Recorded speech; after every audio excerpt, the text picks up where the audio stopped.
Alam mo ba na may teatro na tinawag na fireproof pero nagpatay ng 602 na tao sa loob ng 15 minuto? Ika-30 ng Disyembre, 1903, Chicago. Puno ang Iroquois Theater ng mga pamilya na nanonood ng holiday show. Karamihan ay mga nanay at bata. Masaya ang lahat. Walang kahina-hinalang mangyayari.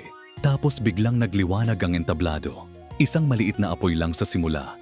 Nagmula sa mga ilaw sa itaas. Pero hindi naghintay ang apoy. Kumalat ito sa mga kurtina ng entablado nang mabilis na parang hangin.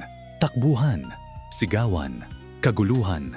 Ang problema, nakalock ang maraming pintuan ng labasan.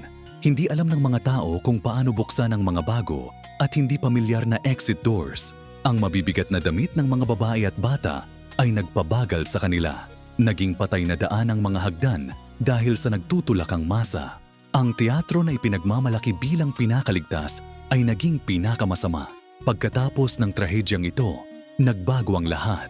Ipinapatupad na ang mga bagong batas sa kaligtasan sa mga teatro sa buong Amerika. Dahil sa 602 na buhay na nawala, natuto ang mundo. Minsan kailangan pang may mamatay bago tayo makinig.